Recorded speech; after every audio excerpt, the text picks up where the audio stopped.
90.0 megahertz पर आप सुन रहे हैं रेडियो ऋषिकेश, जो आपकी अपनी आवाज़ है। अब वक्त हो गया है हमारे कार्यक्रम गांव हमारे का। आज हमारे स्टूडियो में आमंत्रित हैं विशेष मेहमान श्री सुनील थपलियाल जी। आप साहित्यकार हैं, आप रचनाकार हैं और आज हम आपसे जानना चाहेंगे आपके गांव के बारे में। सुनील थपलियाल जी, आपका स्वागत है रेडियो ऋषिकेश के स्टूडियो में। सर, उस गांव के बारे में कुछ बताइए जिसे आप वर्षों पहले छोड़ चुके हैं या आप कभी कभार अपने गांव की ओर जाते हैं। रेडियो ऋषिकेश के इस तमाम श्रोताओं को अभिनंदन करता हूँ, स्वागत करता हूँ, प्रणाम करता हूँ। गांव की और की बात अभी आदरणीय पांडे साहब ने बताई है। गांव हमारे तीर्थों की तरह है। गांव हमारे उन मठों की तरह है जो हम अपने जीवन में कभी नहीं भूल सकते हैं। हम कहीं भी रहें, कैसे भी रहें, लेकिन गांव तो हमेशा उस माटी की खुशबू, माँ का प्यार, पिता की आशाएं, भाई बहनों का जो अपना संसार होता है, जहाँ से हमने प्रारंभ किया है वो अपने गांव होते हैं और उस गांव को हम कभी भूल नहीं सकते। आपने एक बहुत अच्छा कार्यक्रम ये दिया है, उसके लिए मैं तहे दिल से आपका अभिनंदन करता हूँ, स्वागत करता हूँ। गांव की जब बात करते हैं, अभी आपने बताया टिहरी जनपद से घनसाली ब्लॉक यानी भिलंगना ब्लॉक है। भिलंगना ब्लॉक से लगभग 40 किलोमीटर की दूर पर हिंदाव पट्टी, जहाँ रिंग रोड जाती है, हम लोग हुलाना खाल से होते हुए भी जाते हैं और इधर से कोटी अखोड़ी से होते हुए भी जाते हैं। और ये पूरी पट्टी हिंदाव पट्टी के नाम से जाने जाती है। अंथवाल गांव हमारे गांव का नाम है और काफ़ी बड़ा गांव है। यहाँ पर लगभग 800-900 परिवार रहते हैं और पुराने समय में गांव बहुत आबाद हुआ करते थे जब शहरीकरण का प्रभाव लोगों के ऊपर नहीं पड़ा। शिक्षा, स्वास्थ्य और रोजगार की तलाश में गांव को छोड़ने के लिए लोग मजबूर हुए हैं और शहरों की तरफ सबका आगमन हुआ।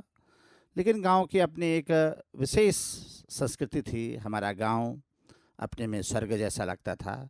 विषम से विषम परिस्थितियाँ भी हों, लेकिन जब हम अपनी गांव की छाँव में रहते थे तो ये सारी परिस्थितियाँ कभी हमें डिगाने नहीं पाते थे, किसी भी प्रकार से हमारे रास्ते में विघ्न नहीं बना करते थे। एक उत्साह हुआ करता था, एक खुशी हुआ करती थी और गांव में हम लोग अपने पुराने हिसाब से रहा करते थे। माता पिता के साथ रहना, काफ़ी कठिन काम करना और खेती का काम करना, घास काटना, पानी लाना, गायों को जंगलों में ले जाना, खेती का काम करना, पढ़ाई के साथ साथ, यानी पढ़ाई तो तीसरे नंबर पर गांव में होती थी। सबसे पहले तो घर का गांव में काम होता था और माता पिता यही कहते थे कि आपको काम करना है और काम करके ही आप लोग जो हैं पढ़ने जाएंगे। ये सारी व्यवस्थाएं गांव की थी। काफ़ी कठिन बचपन था और उस बचपन को हम अगर याद आज करते हैं तो बड़ा कहीं ना कहीं भाव विहल हम लोग हो जाते हैं। लेकिन गांव अपने में तीर्थों की तरह था। एक बहुत अच्छी बात है कि गांव कैसा है हमारा, जो मैंने बताया कि इतने परिवार वहाँ पर रह रहे हैं। वर्तमान समय की स्थिति को हम देखेंगे तो गांव में काफ़ी कम हो गए हैं लोग, शहरों की तरफ लोग चले आए हैं। लेकिन आज भी गांव के अंदर जो हमारे पुरखे हैं, पूर्वज हैं, काफ़ी सारे लोग गांव में अभी भी रह रहे हैं, जो उनकी पुरानी परंपराएं उसका जो निर्वहन कर रहे हैं। हम लोगों का भी आना जाना गांव में होता है, ऐसा नहीं कि गांव बिल्कुल छोड़ दिए हैं। हम लोग शहरों की तरफ तो आए हैं क्योंकि आना बहुत ज़रूरी था, शिक्षा के लिए आना था, स्वास्थ्य के लिए आना था, रोजगार के लिए आना था। लेकिन गांव की तरफ आज भी हम लोग जाते हैं। वहाँ की पुराने व्यवस्था को अगर हम बताएं तो वो ज़माना था जब हम लोग पढ़ा करते थे, पढ़ते थे, प्राइमरी में थे, पाठशाला में। तो प्राइमरी में हमारे जो गुरुजन होते थे वो बाहर से जाया करते थे, विशेष करके उत्तर प्रदेश से, क्योंकि तत्कालीन उत्तर प्रदेश में हम लोग थे। आज तो उत्तराखंड के अंदर हम लोग हैं, उस समय हम उत्तर प्रदेश में रहा करते थे। तो जो भी शिक्षक वहाँ पर आया करते थे तो उनकी भाषा को समझना काफ़ी कठिन हो जाता था और लेकिन उसके बावजूद भी उनकी जो आत्मीयता का भाव था वो हम कभी भूल नहीं सकते। उनका भी लगाव था कि हम लोग सीखें, पढ़ें, आगे बढ़ें और घर में सारे कामों को निपटा करके हम लोग पढ़ने के लिए जाया करते थे। जो भी काम घर के होते थे, जैसे मैंने कहा कि जंगल में भी जाते थे, लकड़ी लेने जाते थे, अपनी माँ के साथ जाते थे और खेती में भी काम करते थे। गोबर डालना, खेतों में बैलों के साथ जुताई करना, खेत की फावड़े से, कुदाल से खेती करना और लकड़ी जंगल से काट करके लाना और जो गांव की व्यवस्थाएं होती हैं, धारा बहुत दूर होता था, आज तो पानी की व्यवस्थाएं अच्छी हो गई है, लेकिन उस ज़माने में एक पंजारा हुआ करता था, धारा जिसको बोलते थे, वहाँ पर जाते थे, पूरे गांव का एक सामूहिक धारा होता था, वहीं से सारे लोग वहाँ पर पानी भर कर के ले जाते थे। तो वहाँ की कुछ व्यवस्थाएं ऐसी थी कि जो हमेशा एक जैसी रहती थी, यानी सुबह उठना है, घर को साफ करना है। उस समय मिट्टी के पोते हुए घर होते थे, सीमेंट तो हुआ नहीं करता था, लेकिन वहाँ की बहू बेटियाँ सुबह उठ जाती थी। हमारी माँ सुबह उठ करके जो है सबसे पहले घर में जो है पानी छिड़कना, और पानी छिड़कने के बाद सफाई करना, और सफाई करने के बाद फिर चूल्हे में केतली रख देना चाय के लिए। अपने सारे कामों को निपटाने के बाद जो बहुत जल्दी जल्दी में काम निपटा के उसके बाद चाय पीना, और सबको चाय देना, जितने भी लोग घर में रहते थे। उस समय प्रथा हुआ करती थी। आज तो लोग माचिस भी रखते हैं घर में, गैस की व्यवस्थाएं हो गई। गांव भी अब बहुत सुनहरे गांव हो गए हैं, वो गांव सब समाप्ति की तरफ चले गए जो पुराने गांव हुआ करते थे। लेकिन आज की स्थिति में गांव काफ़ी सबल हैं गांव हमारे।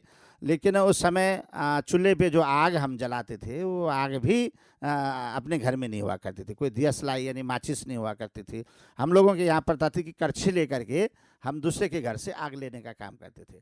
बगल में जिसके घर भी धुआं सुबह जल्दी निकल जाता था, उसके घर हम जाते थे, और वहाँ से हमने आग लेकर के आना। वहाँ पर इतना प्रेम था, इतना प्यार था एक दूसरे के प्रति, कि जब हम आग लेने के लिए गए हैं, तो जिसके भी घर में गए, अपने ताई के घर में गए हैं, या दूसरे के परिवार के गए, चाचा के घर में गए, या दूसरे दादा के घर में गए हैं, तो वो लोग कहते थे कि अच्छा चलो ठीक है, आग तो ले जा, लेकिन अभी मैं चाय बना रही हूँ, चाय पी ले और उसके बाद चले जाना। थोड़ा हमारी तो स्थिति, थोड़ा पारिवारिक स्थिति बहुत अच्छी भी नहीं थी, क्योंकि कई चीज़ों का अभाव था। तो बड़ा अच्छा लगता था जब ताई ने कह दिया कि चाय पी के चले जा, तो हम लोग करछी में अंगार रखते थे, चूल्हे से जलते हुए अंगारों को, और फिर अपने घर में लेकर के उनको आना, अपने चूल्हे में उनको डालना, बारीक बारीक लकड़ियाँ उस चूल्हे में डाल करके फिर धुआं धीरे धीरे करके आग जलती थी। फिर एक बड़ा केतली हुआ करती थी, केतली तो अब मुझे दिखती नहीं कहीं आप, लेकिन उस समय एक केतली हुआ करती थी। और हमारे जो गाँव का चूल्हा होता था, उसका आगे का भाग होता था, पीछे का भाग होता। पीछे के भाग को चुल्लखांदा कहते थे पहाड़ की भाषा में, और आगे का भाग वो चूल्हा होता। तो पीछे चुल्लखांदे के ऊपर तो एक बड़ा सा पतीला बर्तन होता, उस बर्तन में पानी भरा हुआ ही रहता था, और आगे चाय बनती रहती थी। यहाँ शहर की संस्कृति में हम देखते हैं कि चाय पिला दिया आपने किसी को, तो लगता था कि मानो कोई अमृत पिला दिया हो, बहुत बड़ी मेहमानदारी आपने कर दी हो। लेकिन गांव में असंख्य लोग आया करते थे, दीदी भूली बेटी बुआरी वहाँ के गांव के आते थे, उधर उधर एक दूसरी पट्टी से, एक दूसरे गाँव से लोग वहाँ पर आया करते थे। और उसके बाद वो चाय पी करके न गए तो लगता था कि कितना बड़ा पाप कर दिया कि हमारे घर में उन्होंने चाय नहीं पी। नाश्ता करना, यानी जो भी है घर के अंदर व्यवस्था है, उसके बाद नाश्ता उनको करवाना, कभी भोजन करवाना, मेहमानदारी, अतिथियों का बड़ा सत्कार हुआ करता था। ये ज़रूरी नहीं कि किसी दूसरी जगह से आया हुआ ही वो अतिथि कहलाता था, बल्कि हमारे आसपास के गाँव से भी जो लोग आते थे, उनका बड़ा अतिथि सत्कार था। इतना प्रेम, इतना स्नेह, इतने अपने में एक सहकारिता की भावना, मेल जोल की भावना थी, वो अपने में अद्भुत भावना थी। और ऐसे करके हम लोग देखते थे कि कितना बड़ा सुंदर वातावरण वहाँ पर हुआ करता था। मैं जब बहुत छोटा था गांव में, वो समय मुझे बहुत याद आता है, और कभी कभी मुझे भावुक भी कर देता था कि मेरी ताई, यानी बड़ी हम गांव में बोलते हैं, मेरी बड़ी और मेरी माँ, हम लोग एक ही घर में रहा करते थे, लेकिन अलग अलग थे, परंपरा थी, अलग अलग थोड़ा रहते थे। तो हमारी माँ जब सवेरे उठ करके गाय के पास दूध पिलाने के लिए जाती थी, तो उसका दूध, हमारी एक बिल्ली हुआ करती थी, उस बिल्ली को कटोरी में दूध दे दिया, और उसके बाद वो जो दूध गाय से, थनों से निकला हुआ दूध है, उस दूध के थोड़ा सा 2-4 बूंद मेरे मुंह में भी डाल दिया। तो बहुत लगता है, क्योंकि मैं भी दरवाजे पे खड़ा रहता था, उधर से मेरी ताई आती थी, तो ताई का भी यही कहना था। तो कभी कभी प्यार प्रेम से वो पुचकारती भी थी, तो कभी डांटते भी थी कि तू कैसे दरवाजे पे खड़ा हो जाता है। लेकिन आज वो भाव देखता हूँ मैं कि हमारी ताई हों, चाची हों, नई संस्कृति में वो प्रेम रहा नहीं है। अपनों के लिए अपना प्रेम अपने तक सीमित हो गया है। उस ज़माने में हमारे गांव में एक संयुक्त परिवार प्रणाली थी।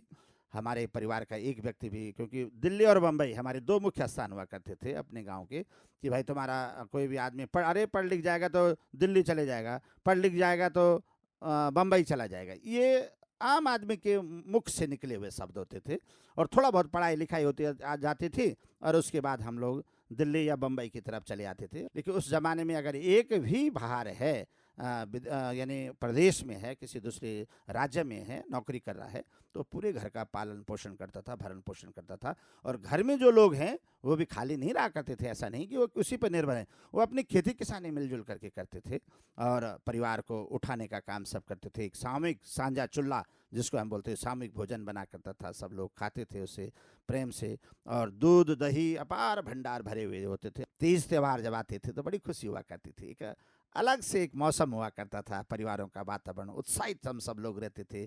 आज हमारे गांव में बग्वाल है, यानी दीपावली का पर्व होता था, तो पूरा घर की लिपाई पुताई कर देना, जंगलों से वृक्षों के पेड़ों की छालों को लेकर के आ जाना। एक चीड़ का एक वो होता है, छाल टाइप की होती है, उनके हम लोग अंध्या बना देते थे और उसको बांध करके उस पर आग लगा करके रात को घुमाते थे।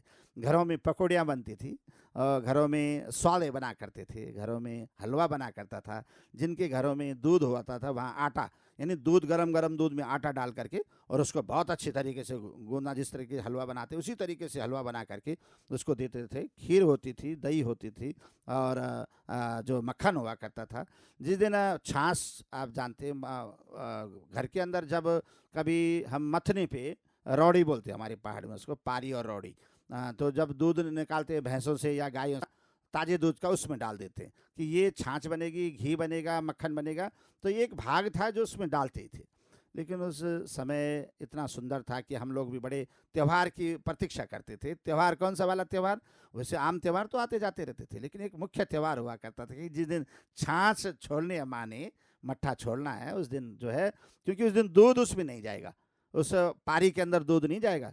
उस दिन का दूध क्या होगा, तो खीर बनेगी या तो आटा बनेगा, आटा उस दूध में डाल करके आटा बनेगा, यानी कुछ ना कुछ ऐसा आइटम बनेगा, बहुत अच्छी डिश बनेगी जिससे खा करके हम प्रफुल्लित हो जाते थे, बड़े खुश हुआ करते थे।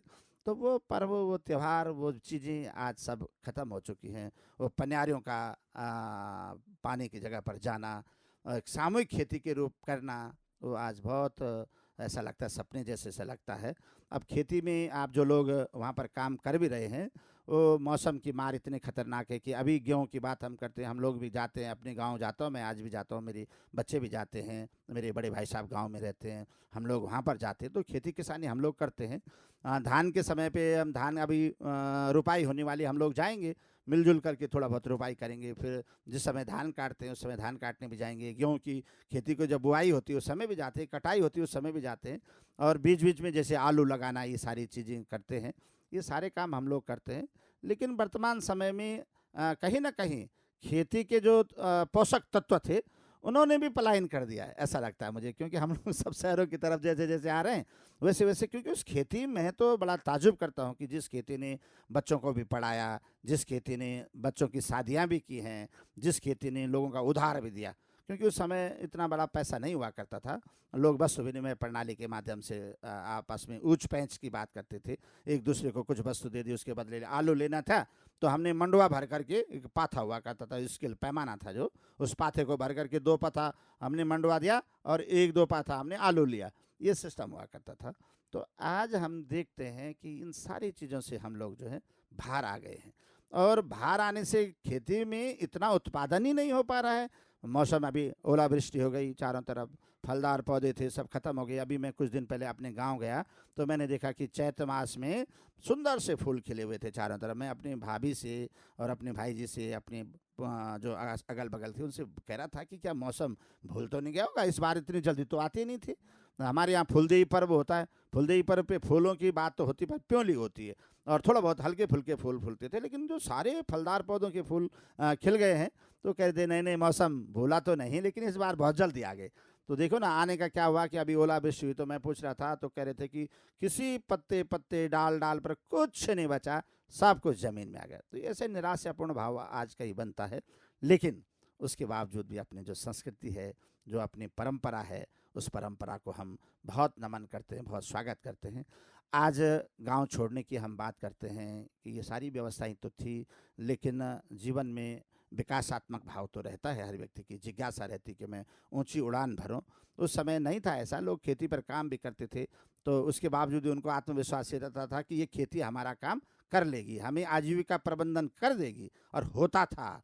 लेकिन आज इतना नहीं है, ये चाहे कोई कुछ भी बोले। लेकिन हमारे गांव के अंदर जो इतने 700-800 परिवार रहते थे, गांव में जब भी कोई कार्य होता था तो बहुत अच्छा लगता था। सब लोग सामूहिक रूप से काम करते थे, बहुत अच्छा उत्सव मनाते थे।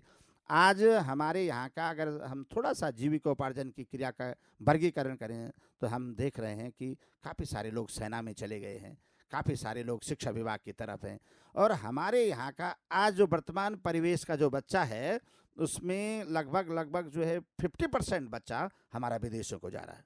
हम हमारे यहाँ को मिनी जापान कहते हैं सर। हमारी जो पट्टी है, हिंदाओ पट्टी है, उसको मिनी जापान के नाम से जाना जाता है। जो हमारा घनसाली बैंक था, स्टेट बैंक, तत्कालीन उत्तर प्रदेश में जब हम लोग थे तो उस बैंक का तीसरा नंबर था। और वर्तमान उत्तराखंड के अंदर जो फॉरेन करेंसी की हम बात करेंगे, विदेशी मुद्रा की बात, तो आज पहला नंबर का वो बैंक है स्टेट बैंक घनसाली, जहाँ पर कि मिनी जापान के सारे लोगों के पैसे आते थे। लेकिन अब मैंने अभी जब मैं गांव की तरफ गया तो मेरी थोड़ा जिज्ञासा बढ़ी कि मैं एक बार पूछूं कि ये इतिहास क्या आगे लगातार क्रमवत्ता अनवरत चलता रहेगा। लेकिन मैंने पाया कि अब लोग जैसे जैसे पलायन कर गए हैं तो लोगों ने अपने खाता ऋषिकेश में खोल दिए हैं, लोगों ने अपने खाते देहरादून में खोल दिए हैं, हरिद्वार में खोल दिए, यानी जहाँ की तरफ वो पलायन कर गए वहाँ की तरफ खोल रहे हैं। लेकिन उसकी वो बैंक आज भी विदेशी मुद्रा का एक बहुत बड़ा माध्यम बना हुआ है। तो ये हमारे क्षेत्र की इतनी बड़ी विशेषता है। बड़े संपन्न लोग हैं, सुख समृद्धि के लोग हैं।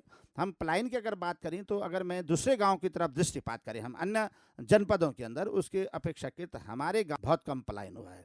हम लोग आज भी गांव से जुड़े हैं। हमारे पुरखे बुजुर्ग, अब मैं नौजवानों की बात तो नहीं करता हूँ, नौजवानों का आना जाना है, लेकिन पुराने लोग आज भी गांव में यथावत बने हुए हैं। खेती किसानी करते हैं, गाय भैंसी उन्होंने बांधी हुई हैं, और गांव ऐसा लगता नहीं कि हम लोग पलायन करते हैं। अभी कोरोना काल की बात मैं अपने गांव की बताऊं कि जब लोग अपने घरों की तरफ लौट रहे थे, जो नौजवान प्रदेशों से लौट करके आए, उनका घर था, माता पिता घर में थे, ताई ताऊ घर में थे, चाचा चाची घर में थे, उन लोगों ने बड़ा अच्छा वो क्या है, और कई लोगों ने अपने काम करने शुरू कर दिए। किसी ने मुर्गी पालन भी किया, किसी ने जो है खरगोश पालन किया, किसी ने जड़ी बूटी उद्योग का कर दिया, बहुत अच्छा। और उस पर कई लोगों ने काम करना शुरू कर दिया। मनरेगा के अंदर जो सरकारी योजनाएं थी उनके अंदर भी काम करने लगे लोग। कईयों ने अपने दूध का व्यवसाय भी प्रारंभ कर दिया, बकरियों का व्यवसाय प्रारंभ कर दिया। पुरातन काल में भी बकरियां हुआ करती थी, लेकिन बीच में थोड़ा शांत वातावरण हो गया था। लेकिन जो नौजवान अच्छे लोग उन्होंने अपनी गाय भैंसों के साथ बकरियां पालने शुरू कर दी। छान चौक एक बार आबाद से हो गए थे। तो ये सारी व्यवस्था आज भी गांव के अंदर बनी हुई है। हमारा यही उद्देश्य है कि हम अपने गांव की तरफ ज़रूर लौटें। हम आज जो कुछ भी हैं, उस माटी, जिस माटी में हम लोग बड़े हैं, पढ़े हैं, आगे बढ़े हैं, उसकी खुशबू कहीं ना कहीं हमारे अंदर होनी चाहिए। हम अपनी संस्कृति, अपनी पहचान को बचाने के लिए अपने गांव की तरफ ज़रूर जाएं, क्यों गांव हमारे स्वर्ग तुल्य हैं, देव तुल्य हैं। वहाँ पर देवों देवताओं की अगर हम बात करें तो वहाँ देवभूमि है, कंकर कंकर में शंकर की भूमि हम अपने उत्तराखंड के प्रत्येक गांव को कहते हैं। आज भी लोग जो हमारे बहुत बड़े बड़े जगहों पर स्थापित हैं, वो लोग गांव को बहुत याद कर रहे हैं, आ रहे हैं, जा रहे हैं। अभी हम लोग अपने गांव में अपने अपने कुलदेवी का बहुत बड़ा भव्य मंदिर बनाया है, और हम सब लोग 4 तारीख से 8 तारीख तक उसका प्राण प्रतिष्ठा का कार्यक्रम है। सारे लोग जाएंगे, सामूहिक सब कुछ होगा। एक बार गांव की, अपने परिवार की, अपने वंश की रौनक लौट आएगी, और इस प्रतीक्षा में हम लोग हैं। सुनील जी, आप अपने गांव के बारे में अभी बता रहे हैं, और एक जिम्मेदारियां थी आप पर, जिस वजह से आप अपने गांव को छोड़कर शहर में आए। अब आप जिम्मेदारियां लगभग पूरी कर चुके हैं, और अब आप दायित्व से मुक्त हो रहे हैं। क्या फिर से अपने गांव की ओर लौटेंगे? बहुत अच्छा प्रश्न आपने किया कि गांव की तरफ चलो, गांव की ओर। बहुत सुंदर पंक्तियां भी हैं कि हम गांव की तरफ लौटें, क्योंकि वो पुण्य भूमि है, हमारे पितरों की भूमि है, हमारे पुरखों की भूमि है। और ये आपने कहा कि बहुत जब जवाबदारियां तो खैर अभी चल रही हैं सारी चीज़ें, लेकिन फिर भी आपके हिसाब से कि हम जवाबदारियों का दायित्वों को पूरा कर रहे हैं। बच्चे पढ़ रहे हैं, पढ़ने लिखने के बाद अपने अपनी जगहों पर चली जाएंगी। लेकिन हमारा तो आज भी ये है सर कि हम सेवानिवृत्ति के बाद अपने गांव की तरफ जाएंगे, जहाँ की छाँव, जहाँ का पानी, जहाँ के लोग, जहाँ के स्थान, जहाँ की भूमि हमारे लिए पुण्य भूमि के रूप में है। उस भूमि की तरफ हम जरूर लौटेंगे, क्योंकि वो हमारा तीर्थ है। आप वर्षों से शहर में हैं और अपने गांव में भी आप आते जाते रहे हैं। कोई एक ऐसी बात जो आपको रह रहकर गांव की याद दिलाती है? बहुत सारे किस्सों से संस्मरणों से भरा हुआ है हमारा अपना पूरे गांव का जो पुराने किस्से थे, क्योंकि मेरी थोड़ी परिस्थिति दूसरे टाइप की थी। फादर जो है बहुत पहले चले गए थे और माँ के साथ हम लोग रहे हैं और काफ़ी कठिन जीवन था। आर्थिकी मजबूत नहीं थी। हम लोग छोटी छोटी चीज़ों के लिए तरसते थे। यहाँ तक कि जो हमारे कपड़े हुआ करते थे या हमारा खान पान हुआ करता था, लोगों को देख करके हमें भी काफ़ी परेशानियाँ महसूस होती थी कि कभी काश हमारे ऐसे दिन लौटेंगे कि हम इन चीज़ों में सबल होंगे, संपन्न होंगे। आज ईश्वर की कृपा से सब कुछ हो चुका है, लेकिन एक समय के बाद मैं आपको एक छोटा सा संस्मरण सुनाऊंगा कि एक बार बहुत बड़ा मेला हमारे यहाँ होता है, जगदी जात हम इसको कहते हैं। बहुत बड़ा मेला होता है जनवरी के महीने में, और सारे लोग अपने बहू बेटियाँ अपने मायके आती हैं। पूरा गांव दुल्हन की तरह सजाया जाता है और मेहमानदारी आते हैं, अतिथि लोग आते हैं, हमारे रिश्तेदार, इष्ट मित्र, बंधु बांधव सब लोग गांव की तरफ चले आते हैं। मेला बड़ा भव्य लगता है। 2 दिन का ये कार्यक्रम होता है। एक दिन हमारे गांव में होता है, एक दिन ऊपर जगदीश शिला बोलते हैं हम उसको, ऊपर जंगल में बहुत बड़ी शिला, उसमें माँ भगवती का मंदिर है। एक दिन की जात वहाँ होती है, एक दिन का मेला वहाँ होता है। बात थी कि गरीबी हमेशा रही है और हमारी माँ ने कहा कि तुझे मेले में जाना है तो आप जा सकते हैं, लेकिन समस्या ये थी कि मेले में तो जाएगा लेकिन हमारे पास तो कुछ है ही नहीं, पैसा तो है नहीं, क्या लेकर के जाएगा। पर कुछ काम थे, उन कामों को तो निपटा ले, उसके बाद तुझे जो भी करना जा ले। तो बात ये थी कि माँ ने कहा कि ये काम करना। मैंने बहुत काम किया साहब। घास काट कर लाया हूँ, 2-3 सोल्टे हुआ करते थे, एक आकार होता, उस पर घास रखा भैंस के लिए, गायों के लिए। उसके बाद लकड़ी ले आया। हमारे यहाँ फांद लगी रहती, चट्टा लगाई रहती लकड़ी की, उस लकड़ी को घर के लिए अंदर रख दिया। उसके बाद पानी का धारा बहुत दूर था, पानी का धारा लेकर, पानी के धारे से 3-4 बंठे कंधे में लाया करते थे, पीठ में लाया करते थे, उनको घर में रख दिया। और उसके बाद धान ओखल में कूटना, उखल्यारा बोलते हैं पहाड़ में, उखल्यारे में धान कूट कर, नाज कूट करके वो भी रख दिया। सारी व्यवस्थाएं ठीक ठाक कर दी। और यानी माँ मेरी जंगल से आएगी तो मेरी माँ ये नहीं बोलेगी कि इसने कुछ नहीं किया। बड़ा उत्साह था क्योंकि मेले जाना था। पहले दिन का मेला गांव में था और दूसरे दिन का मेला वहाँ था, लेकिन गांव का मेला तो इतना प्रभावकारी नहीं लगता था जितना वहाँ लगता था। अब बात आई कि माँ ने कहा कि भाई तू जाएगा लेकिन यार तेरे को कुछ ना कुछ तो देना है। तो माँ ने अपने, उस समय भंडारण जो हुआ करता था, बड़ी कोठार सी होती थी लकड़ी की बनी हुई, जहाँ हम जैसे आज तो हम कनस्तरों की तरफ आ गए, टंकियों की तरफ आ गए। चावल होगा तो एक कनस्तर में 20 किलो से ऊपर कौन लाएगा? कोई नहीं लाएगा चावल घर में आज। 10 किलो से ऊपर कोई नहीं लाएगा। दालें दोलें 5 किलो 2 किलो साथ। उस जब हमारे यहाँ तो भंडार भरे होते थे, गेहूँ के कोठार भरे हैं, अनाज के कोठार भरे हैं, दालें बहुत सारी रखी हुई हैं। ये भाव हुआ था। माँ ने उस मंडुआ के कोठार के अंदर हाथ डाला, ऐसे घुमाया घुमाया हाथ, और 2 रुपये का एक बहुत कड़कड़ा सा नोट, बहुत सुंदर सा नोट मुझे दे दिया। वो नोट मुझे आज भी याद है। तो मेरी माँ ने मुझे वो दिया और बोला तो जा मेला घूम कर के। बड़ा शौक़ था मुझे मेले जाने का, और कुछ खाने पीने का भी था। जलेबी, नारियल और मूँगफलियाँ, इन चीज़ों को हम लोग खाते थे। तो माँ ने कहा कि ऐसा है कि ये 2 रुपया तो ले जा रहा है, लेकिन वापस लौटते हुए ये भी ध्यान रखें कि माँ भी घर में है, यहाँ घर में भी कोई है। कितनी बड़ी भाव थी ये। संस्कार माँ के वो थे, जो संस्कारों का गंगा जल पहाड़ की माँ देती है, जो कहती है कि तुझे अपने नहीं बल्कि तेरा दूसरे के प्रति भी चिंतन होना चाहिए, भाव होना चाहिए। बहुत बड़ा भाव लेकर के माँ ने मुझे भेजा साहब। एक पैंट थी मेरी, उसके दोनों जेबें फटी हुई थी, और ऊपर से एक टी-शर्ट था, ऐसे ही पुराना सा, लेकिन कलरफुल था वो। और मैं इतनी तेज़ी के साथ, लगभग 10-15 किलोमीटर की चढ़ाई का रास्ता था, मिनटों में वहाँ पहुँच गया। पैंट का जेब फटा हुआ था, लेकिन हाथ पे ही उस 2 रुपया को अपने जेब में रख करके मैंने जो है वहाँ तक पहुँच गया, मेले तक पहुँचा। माँ भगवती के दर्शन भी किए, काफ़ी सारे लोग मिले, लेकिन हाथ जेब ही मेरा, क्योंकि अगर जेब से हाथ छूटेगा तो 2 रुपया निकल जाएगा नीचे, कहीं खो जाएगा। और ऐसी स्थिति में हुआ क्या कि खूब नाचे नुचे बच्चे, जैसे नाचते हैं वहाँ देवता नाचते हैं, वहाँ पर बहुत अच्छा मन्नान सा लगता है, वहाँ पर डांस होता है, उसमें मैं भी शामिल हो गया, और हाथ अंदर ही रखा हुआ था। इस बीच में क्या हुआ कि पता नहीं, जैसे जैसे सांझ होती है और देवता, हमारी देव डोलियाँ वापस घर की तरफ आती हैं, तो वहाँ बाज़ार खाली होने लग जाता है। और मैंने सोचा कि अगर 2 रुपये का मैं यहाँ पर कुछ लूँगा तो वो तो बहुत कम आएगा।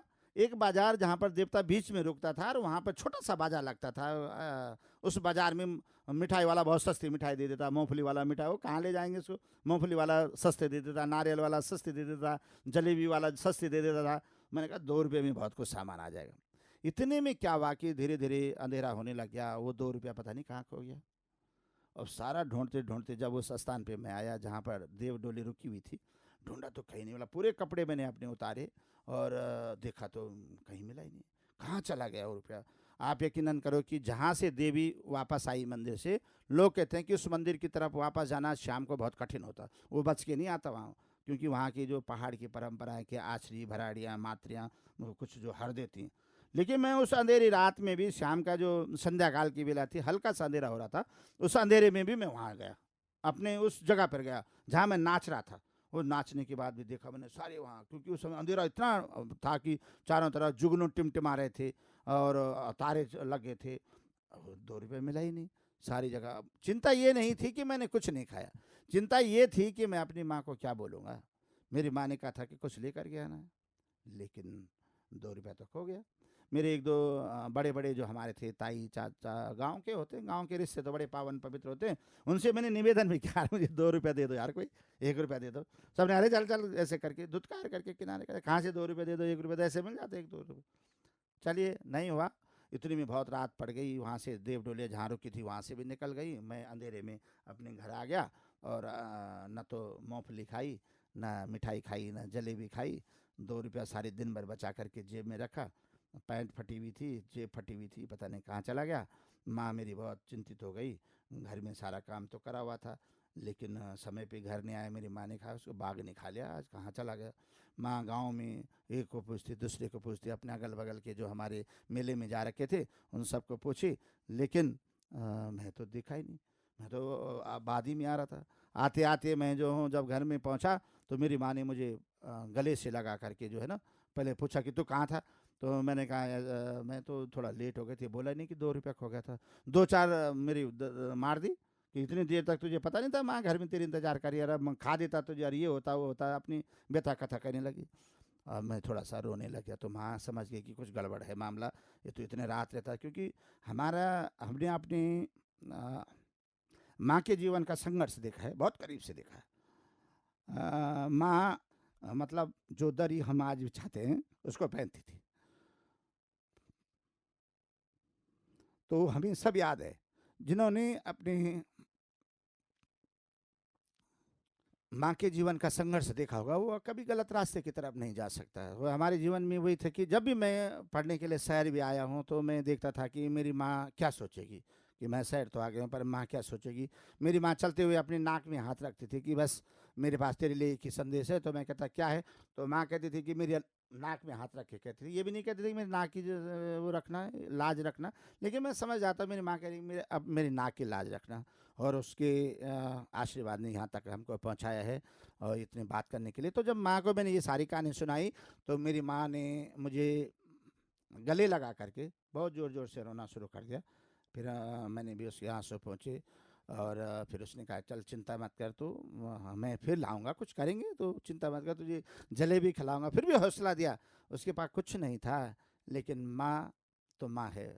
जैसे हरि अनंत, हरि कथा अनंत था, ऐसे माँ शब्द का भी कोई पार नहीं है। उसके उसके जीवन में कितने बड़े उपकार हैं, उसे हम कभी नहीं भूल सकते। मैं आज अपने बच्चों के बीच भी ये बातें सारी शेयर करता हूँ।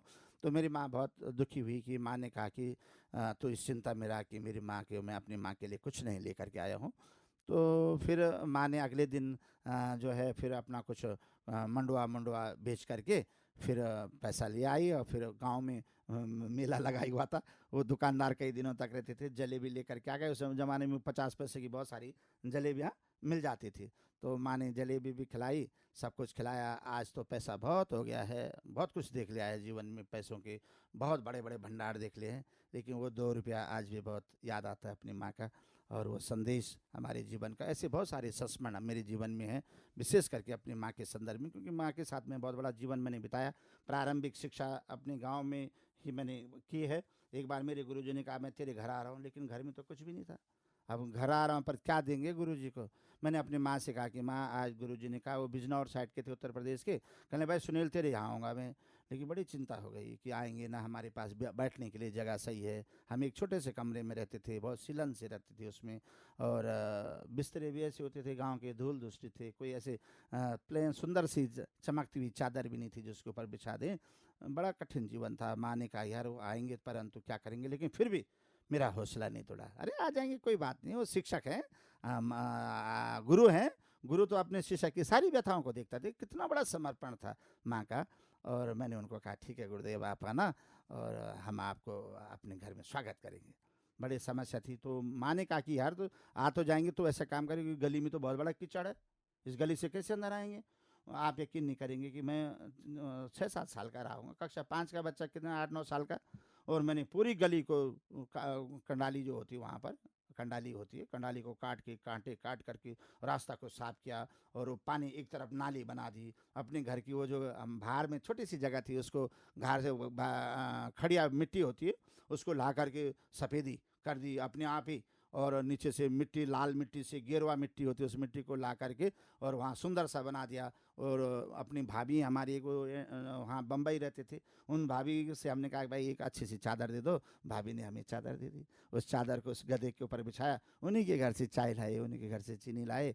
और गुरुदेव ने कहा मैं आ रहा हूँ। गुरुदेव आए तो ऐसा लगा गुरुदेव कि मैं उस समय की अपने जीवन की कभी भूल नहीं सकता हूँ। मुझे ऐसा लगा कि भगवान साक्षात नारायण हमारे घर आ रहे हैं। तो इतना भाव गुरु के प्रति भी हमारा रहा है।